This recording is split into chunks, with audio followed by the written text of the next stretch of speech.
भागलपुर से पहली खबर है, जहां तेतरी दुर्गा स्थान के पास बाढ़ की चपेट में आने से 50 फीट से अधिक सड़क पानी की तेज धार में बह गई और इस दौरान एक ऑटो और एक बोलेरो गाड़ी के बह जाने की खबर है। अभी इस सड़क पर आवागमन पूरी तरह से ठप है। हालांकि मौके पर नवगछिया एसडीओ एसडीपीओ पहुंच चुके हैं। तो यही वो जगह है जहां सड़क बह गई है और काफी फासला बढ़ गया है और दोनों ही किनारों पर व्यक्तियों की भीड़ लगी हुई है। लोग आमजन इस परेशानी से जूझ रहे हैं और खबर आ रही है कि एक बोलेरो गाड़ी भी सड़क के साथ ही तेज धार में बह गई है। तो पानी की तेज धार में सड़क बही, साथ ही गाड़ी भी बही है। एक ऑटो के भी बह जाने की खबर है। भागलपुर से एक्सक्लूसिव तस्वीरें आप देख पा रहे हैं।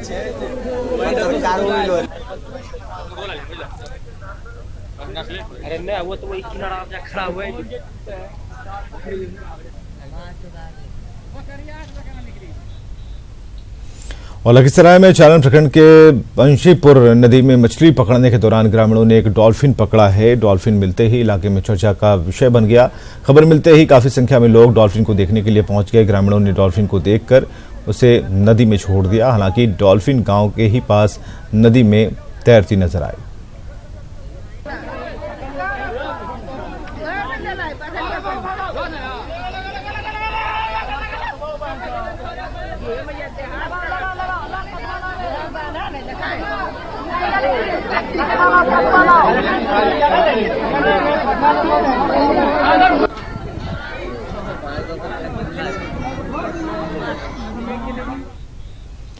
और बोधगया में 2 दिवसीय बीजेपी कार्यसमिति की बैठक का अंतिम दिन है। बैठक के जरिए बिहार बीजेपी अपनी जमीनी ताकत और चुनावी रणनीति को लेकर मंथन कर रही है और इस बार बीजेपी का फोकस सरकार के कामकाज के साथ ही सोशल इंजीनियरिंग को ध्यान में रखते हुए बिहार की सभी 40 सीटों पर कब्जा जमाना है, जिसके लिए कार्यसमिति की बैठक में तैयारियों का खाका खींचा जा रहा है।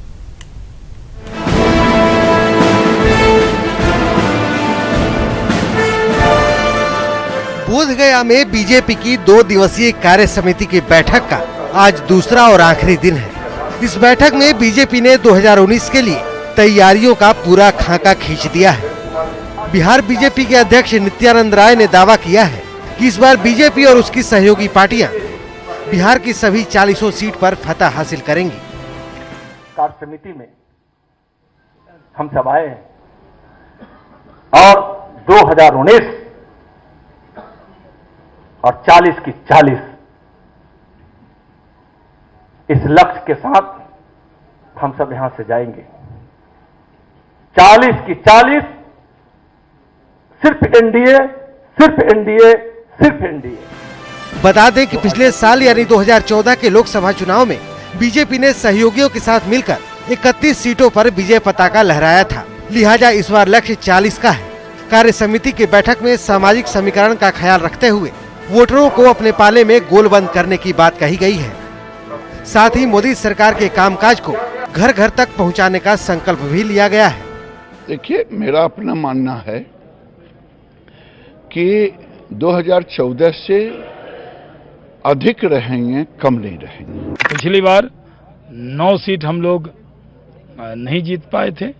इस बार नीतीश कुमार जी का साथ मिला है तो 9 और जीतेंगे, तो 40 की 40 सीट भारतीय जनता पार्टी और गठबंधन के झोली में जाएगी। आज की बैठक में एक बार फिर मिशन 2019 को लेकर गंभीर चर्चा होगी और रणनीतियों को अमली जामा पहनाने के लिए पुख्ता योजना तैयार की जाएगी। राष्ट्रीय कार्यकारिणी से प्रधानमंत्री और भाजपा के राष्ट्रीय अध्यक्ष अमित शाह से इन लोगों को मिला है। इसे पूरा करने के लिए इस बार भाजपा जी जान लगा देगी और टारगेट है बिहार की 40 सीट। कैमरामैन दीपक के साथ नीलकमल, न्यूज़ 18 बोधगया। लगता है बिहार कांग्रेस में नेताओं का घोर अभाव है। पार्टी ने अपने राष्ट्रीय और राज्य के बड़े चेहरों को कमिश्नरी स्तर का नेता बना दिया है। जो राष्ट्रीय महासचिव और प्रदेश के अध्यक्ष रहे हैं, उन्हें 2019 के मद्देनजर कमिश्नरी का प्रभारी बनाया गया है।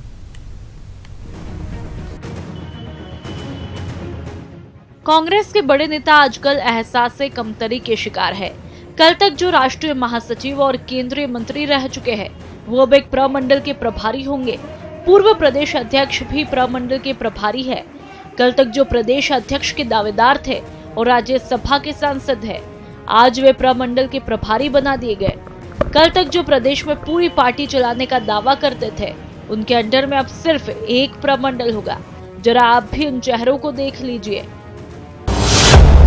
डॉक्टर शकील अहमद, पूर्व केंद्रीय मंत्री, दरभंगा प्रभारी। डॉक्टर ज्योति, पूर्व मंत्री, पटना प्रभारी। अनिल शर्मा, पूर्व प्रदेश अध्यक्ष, मगध प्रभारी। अखिलेश सिंह, राज्यसभा सांसद, तिरहुत प्रभारी। सदानंद सिंह, सीएलपी, भागलपुर प्रभारी। डॉक्टर अशोक राम, पूर्व सीएलपी, कोसी प्रभारी। विजय शंकर दुबे, पूर्व सीएलपी, सारण प्रभारी। मदन मोहन झा, पूर्व मंत्री, मुंगेर प्रभारी। डॉक्टर असरारुल हक, सांसद, पूर्णिया प्रभारी। ये वही चेहरे हैं जो या तो कभी पार्टी के प्रदेश अध्यक्ष थे या सीएलपी के लीडर। इनमें से कुछ तो ऐसे भी है जो कि वर्तमान में प्रदेश अध्यक्ष पद के दावेदार हैं। शकील अहमद तो राष्ट्रीय महासचिव रहे हैं। मैं तो पंचायत में काम करने को तैयार हूँ। आप कहाँ इसे बखेड़ा खड़ा करने में लगे हैं? हम लोगों से बात करके ही तय हुआ था, इसलिए कोई तकलीफ नहीं है। जहाँ तक सीनियर लीडर्स को डिवीजन का प्रभार देने का सवाल है, वह भी ओवरऑल एक कोऑर्डिनेशन को देखने के लिए दिया है और पार्टी का काम करने में कोई पद महत्व नहीं रखता है, महत्व रखता है उसकी निष्ठा। जिन्हें यह प्रभार दिया गया उनके गले यह पद उतरता नहीं दिख रहा है। प्रत्यक्ष रूप से भले ही प्रमंडल से लेकर पंचायत स्तर तक पर काम करने को तैयार है, लेकिन पर्दे के पीछे एहसास-ए कमतरी में जीने को मजबूर है।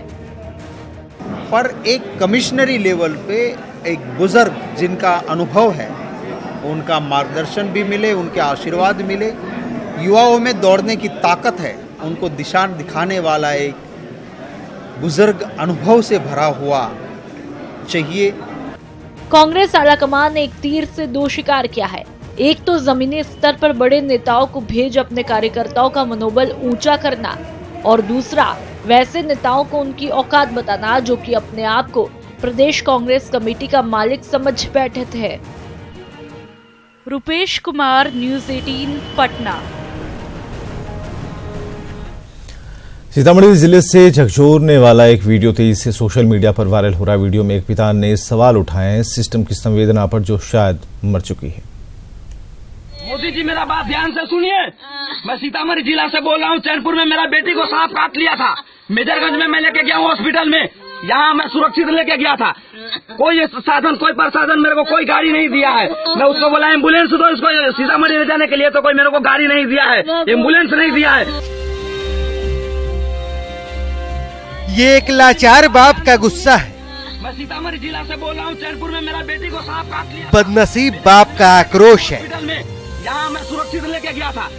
कोई जो अपनी गोद में अपनी लाडली की लाश लेकर लबों से आग उगल रहा है। के लिए तो कोई मेरे को गाड़ी नहीं दिया है, एम्बुलेंस नहीं दिया है। मेरा बेटी देखो, बेटी बचाओ का आप ऐलान करके रखा है। बेटी बचाओ नहीं, बेटी मुआव कर रहे हो। दरअसल शनिवार को सीतामढ़ी के चैनपुर गांव निवासी अमरेंद्र राम की 5 साल की बेटी को सांप ने काट लिया, जिसके बाद बच्ची को मेजरगंज पीएचसी में भर्ती कराया गया। बच्ची की हालत को देखते हुए उसे सीतामढ़ी सदर अस्पताल रेफर कर दिया गया, लेकिन न तो एम्बुलेंस की व्यवस्था की गई और न ही कोई सुविधा दी गई। लिहाजा बच्ची ने रास्ते में ही दम तोड़ दिया। एम्बुलेंस किससे मांगे आप? डॉक्टर से मांगे। वहाँ पे जो लोग थे, हम तो किसी को जानते पहचानते नहीं है। क्या बोला गया उसके बाद? तो वहाँ पे बोला कि एम्बुलेंस मेरे पास नहीं है। तो मैं बोला साहब एम्बुलेंस नहीं है तो कोई 4 चक्का का व्यवस्था कर दीजिए, जो पैसा देना होगा हम देंगे। तो बोलता है मैं कुछ व्यवस्था 4 चक्का भी व्यवस्था नहीं कर सकता हूँ। तो आखिरी में बोला साहब कम से कम बाइक का व्यवस्था कर दीजिए, क्योंकि मैं ऑटो में लेके जाऊँगा। तो ये सच है कि ऑटो में ले जाते टाइम ज्यादा हो जाएगा, मेरी बेटी मर जाएगी। इस मामले में जब पीएचसी के चिकित्सा पदाधिकारी से बात की गई तो स्वास्थ्य के सड़ांध सिस्टम का सच सामने आ गया। यहाँ तक कि जिलाधिकारी के पास भी कोई मुकम्मल जवाब नहीं था। 30 तारीख की रात से ये एम्बुलेंस खराब है 102 और आज तक खराब है। वो आउटसोर्स की हुई है, वो 102 से ऑपरेट हो गया उसको। उसके एजेंसी के हिसाब से जो बनने के लिए मुजफ्फरपुर गैरेज जिले में घटी एक बच्चे एम्बुलेंस के अभाव में उसकी मौत हो गई। सर इस पर क्या कार्रवाई जिला प्रशासन? हमें कल ये सूचना मिली थी और एम्बुलेंस के अगेंस्ट में, चूँकि प्राइवेट एजेंसी चलाती है, उसके अगेंस्ट में हम लोग कड़े एक्शन लेने जा रहे हैं। सिमरन की सांसें थम गई। लेकिन सिमरन अब सवाल है उस सिस्टम का जिसका दम सियासत अक्सर हाँ भरा करती है। न्यूज़ 18 के लिए सीतामढ़ी से राकेश कुमार। एम्बुलेंस नहीं दिया है, मेरा बेटी को बेटी बचाओ का ऐलान करके रखा है, बेटी बचाओ नहीं। शेखपुरा में स्वास्थ्य विभाग का एक अजूबा खेल सामने आया। यहाँ एक मासूम को कुत्ता काटने पर इंजेक्शन के लिए गरीब मां से पहले तो 50 रुपए वसूले गए, वहीं बाद में पता चला कि अस्पताल के स्टॉक से एंटी रेबीज दवा ही नहीं ली गई है। और ऐसे में सवाल उठता है कि आखिर पीड़ित को कौन सा इंजेक्शन दिया गया होगा। शेखपुरा में हाले स्वास्थ्य महकमा, मासूम को इंजेक्शन के लिए पैसे की वसूली, स्टॉक से नहीं निकला एंटी रेबीज इंजेक्शन, तो फिर एम ने मासूम को किस बीमारी का दे दिया इंजेक्शन। लगता है बिहार में स्वास्थ्य महकमा इन दिनों खुद ही बीमार है। कहानी शेखपुरा के बरबीघा रेफरल अस्पताल की है, जहां कुत्ता काटने के बाद एक महिला अपने 3 साल के बेटे को लेकर अस्पताल पहुंची। ड्यूटी पर तैनात एएनएम ने एंटी रेबीज इंजेक्शन देने के नाम पर 50 रुपए का डिमांड कर दिया, लेकिन महिला के पास उस वक्त पैसे नहीं थे। ऐसे में वो दोबारा घर गई और जब रुपए लेकर हॉस्पिटल पहुंची तब इंजेक्शन दे दिया गया था। मामला सुर्खियों में आने के बाद जब सिविल सर्जन रेफरल अस्पताल पहुंचे तो जांच में पता चला कि स्टॉक से एंटी रेबीज इंजेक्शन लिया ही नहीं गया है। सिविल सर्जन ने पूरे मामले के जांच के आदेश दे दिए हैं। पहले आए हैं, पुर्जा बना लिए, पुर्जा देख लिए, तब पूछा लिखा है आशा कि पैसा लेके हो गए, पैसा तो नहीं लेके लिए, हमरा की पता है कि पैसा 5 रुपए लेके लिए, 1 रुपया पुर्जा कटाई लग गए। ओकर बाद तो कभी पैसा लेकर हो तो पर तो सिया। और भी हम जांच जो है उस अधिकारी को भेज रहे हैं यहाँ से कि इसका आवेदन जांच रिपोर्ट बना के अधिकारी को करेंगे, जो भी दोषी होगा उसके पता लगेगा। वहीं डीएम ने मामले को गंभीरता से लेते हुए कहा है कि पूरे मामले की जांच कराई जा रही है और जांच रिपोर्ट आते ही दोषियों के खिलाफ कड़ी कार्रवाई की जाएगी। जैसे ही मेरे पास शिकायत आई, मुझे अवगत कराया गया, तो मैंने तुरंत ही सिविल सर्जन को कहा कि वो जाकर के जांच करें इस पूरे मामले की और संबंधितों के विरुद्ध में कार्रवाई करें। बहरहाल जांच और कार्रवाई अपनी जगह है, लेकिन इस पूरे मामले में सबसे बड़ा सवाल ये है कि आखिर एम ने मासूम को कौन सा इंजेक्शन दे दिया। अब तो आलम ये है कि स्वास्थ्य कर्मी बच्चे को इंजेक्शन लगाने से ही इनकार कर रहे हैं, लेकिन पर्ची पर मासूम को एंटी रेबीज इंजेक्शन देने की बात साफ साफ लिखी हुई है। अजीत कुमार, न्यूज़ 18 शेखपुरा। गोपालगंज में यात्रियों से भरी सिटी राइड बस अनियंत्रित होकर पलट गई। हादसे में 10 से ज्यादा यात्री घायल हुए हैं, जिसमें से 3 यात्रियों की हालत गंभीर है। सभी घायलों को इलाज के लिए सदर अस्पताल में भर्ती कराया गया है। घटना बरौली के रतन सराय स्टेशन के पास की है। वहीं यात्रियों की माने तो बस चालक नशे में धुत था, जिस कारण ये हादसा हुआ।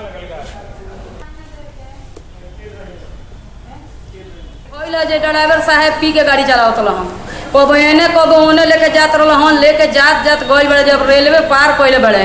कौन जगह? रतन सराय के, ओकरे आगे थोड़ी दूर जाके आ रतन सराय के साइड में जाके ओ पलट चले बड़े धान के खेता में।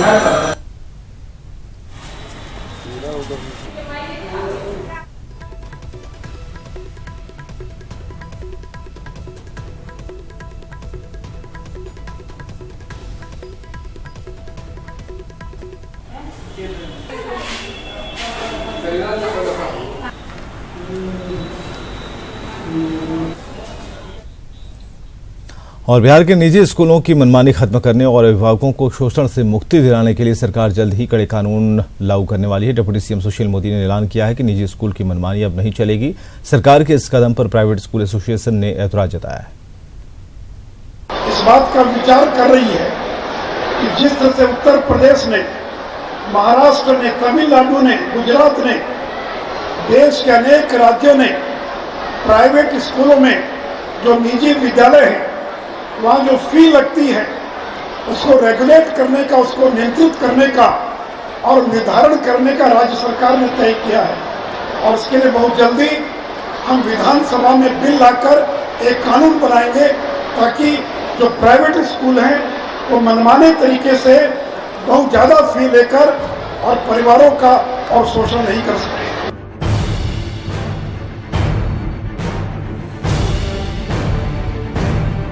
इस बार शिक्षक दिवस के मौके पर डिप्टी सीएम ने ऐलान कर दिया था कि अब प्राइवेट स्कूलों की मनमानी नहीं चलेगी। प्राइवेट स्कूलों की मनमानी रोकने के लिए सरकार फीस रेगुलेशन एक्ट लाने जा रही है, जिसे विधानमंडल के सत्र में पारित किया जाएगा।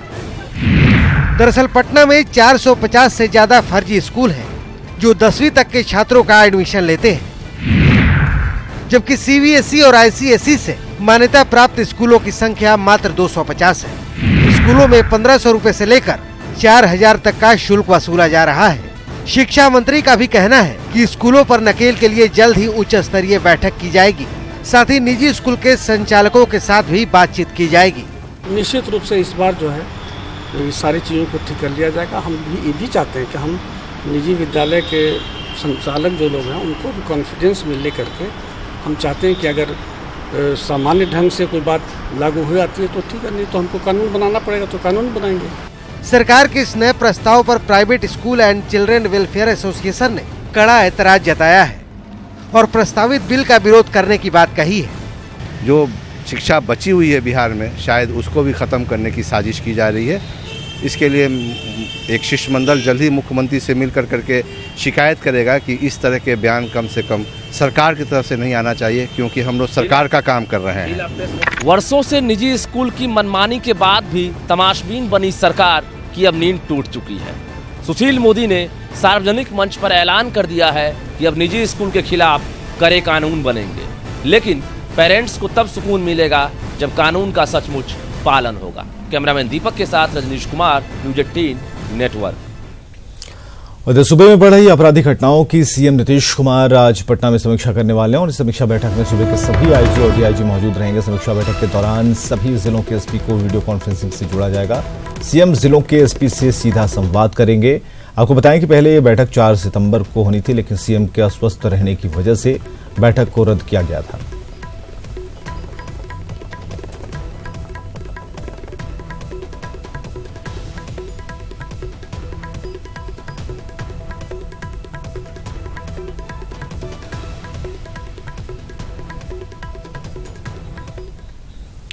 अपराधियों को लेकर ऑन द स्पॉट इंसाफ करने के दावों ने सूबे की कानून व्यवस्था पर सवाल खड़ा किया है। दरअसल हाल के दिनों में भीड़ तंत्र ने लगातार कई घटनाओं को अंजाम देकर पुलिस को खुली चुनौती दे दी। बात चाहे भोजपुर में महिला को निर्वस्त्र कर घुमाने की हो या फिर बेगूसराय में बच्ची का अपहरण करने आए अपराधियों की पीटकर हत्या या फिर सीतामढ़ी में चोर की पिटाई से हुई मौत, और इन सभी घटनाओं ने यह सोचने पर विवश कर दिया है कि क्या सूबे में पुलिस का एतबार खत्म हो गया है या फिर लोगों में पुलिस और कानून का खौफ नहीं है। हालांकि इस बाबत पूछे जाने पर बिहार पुलिस एसोसिएशन ने के अपने अलग तर्क हैं, दावे हैं। एसोसिएशन की माने तो बिहार में पुलिस तंत्र अब भी आम जनता के विश्वास की कसौटी पर 100% खड़ा है और ऐसे में महज चंद घटनाओं से पूरे पुलिस सिस्टम पर सवाल खड़ा करना बेमानी है।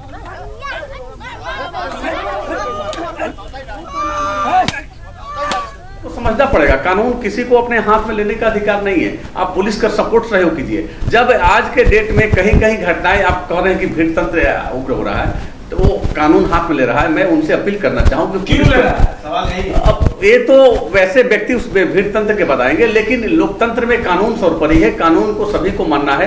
कानून को किसी व्यक्ति कोई हो अपने हाथ में नहीं ले सकता है, नहीं लेना चाहिए। पुलिस में कहीं ना कहीं आम लोगों ने अपना विश्वास खो दिया, उसके कारण से घटना हो रही। नहीं, आज के डेट में ही पुलिस के प्रति लोगों की आस्था विश्वास है।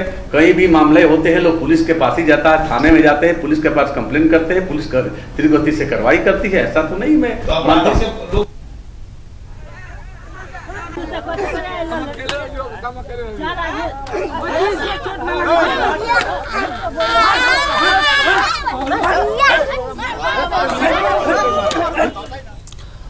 और पटना कोर्ट ने राजधानी के सिंचाई भवन की नीलामी का आदेश दे दिया है। एक आदेश कंपनी को बिल का भुगतान नहीं करने पर दिया है। 2011 में केम सर्विसेज ने नौगछिया में जल संसाधन विभाग का काम किया था, जिसके 4 करोड़ रुपए का भुगतान नहीं किया गया। इसके बाद कंपनी ने कोर्ट में अपील की। इसके बाद कोर्ट ने सिंचाई भवन की नीलामी का आदेश दिया।